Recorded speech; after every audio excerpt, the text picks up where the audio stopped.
এই যে রিকশাওয়ালা ভাই, দ্রব্যমূল্যের দাম যে হারে বৃদ্ধি পাচ্ছে, আপনি কি ঠিকঠাক ভাবে 3 বেলা খেতে পারছেন? খাইতে পারি না মানে? রিক্সা চালায় আইফোন কিনা লাইছি, ডেইলি আমার ইনকাম 1500 থেকে 2000 টাকা। আমি তো গরু আর মুরগি ছাড়া ভাতই খাই না। আর জিনিসপত্রের দাম বাড়লে কি ইনকামও তো বাড়ছে। কিভাবে? কিভাবে আবার কি, আগে রাস্তার এই মাথার থেকে ওই মাথায় গেলে 20 টাকা লইতাম, এখন লই 40 টাকা। ইনকামও বাড়ছে, জিনিসপত্রের দামও বাড়ছে। আগে তো পান্তা ভাত জুটতো না, এখন তো গরু ছাড়া ভাতই খাই না। ওই বেটা, তুই কি নেশা করছস? নেশা করে এইসব কথা কইতাছস? আমি 20,000 টাকা চাকরি কইরা না পারি খাইতে, না পারি ঘর ভাড়া দিতে, জিনিসপত্রের খালি দাম আর দাম। হালার ঘরে হালা, তুমি চাকরি করতে যে কাম করো 7 ঘন্টা, তোমার কি বেতন দিব 2 লাখ? যোগ্যতা নাই, আবার দোষ দাও সরকারের। তার মানে কি আপনি বলতে চাচ্ছেন সবাই জব বাদ দিয়ে রিকশা চালাবে? অবশ্যই। আমি কি কইলাম? আমি তো গরু ছাড়া ভাতই খাই না। আমি সারাদিনে কাম করি 12 ঘন্টা। তা আমি গরু না খাইলে কি ওই গরু খাইবো? ওই বেটা, তুই তো অশিক্ষিত, তুই চাইলে রিক্সা চালাইতে পারবি। আমার ছোট ভাই অনার্স পাস কইরা রাস্তায় রাস্তায় ঘুরে চাকরি পায় না, ওই চাইলে কি তোর মতো রিক্সা চালাইতে পারবো? হালার ঘরে হালা, মাস্টার্স সার্টিফিকেট বাসায় ঝুলাই থুয়েছি, পুরা সে বাসা বানাইছে। তুই এসেছিস বেটা অনার্স লয়ে। আর শিক্ষিত হইছি কি হইছে? রিক্সা চালাইলে কি খারাপ? আর শিক্ষিত হইছি দেখে কি আমি রিক্সা চালাইতে পারবো না? বাবু মানছে কি কইবো? ওই বেটা, তোরা কি মানছে বাদ দিয়া যায়? আর হালার ঘরে হালারা, তোরা 2 দিন পর পর নাটক করো, সার্টিফিকেট পুরা এলাস।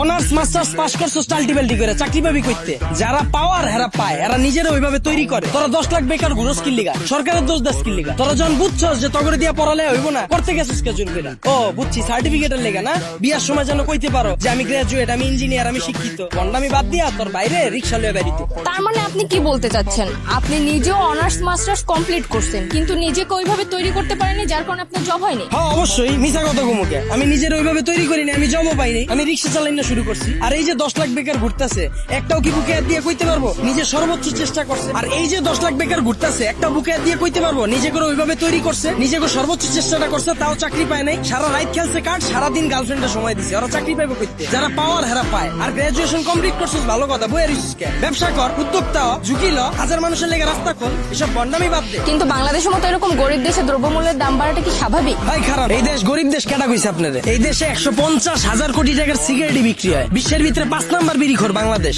এই দেশে মানুষ 20 কোটি, স্মার্টফোন চালায় 23 কোটি, বাইক চলে 30 লাখ, প্রাইভেট কার চলে 50 লাখ। এই দেশ আবার গরিব হয় কেমনে? ওই বেটা, যারা গরিব ওরা গরিবই আছে, আর যারা বড় লোক ওরা বড় লোকই হইতাছে। এমনি দেশ চললে সবাই তো না খেয়ে মরবো। হালার ঘরে হালা, 1974 সালের পর থেকে এখন পর্যন্ত কেউ না খায় মরছে? তুই তো নিজের বুকে হাত দিয়ে কইতে পারবি এখন পর্যন্ত কোনো এক বেলা না খায় রইছস?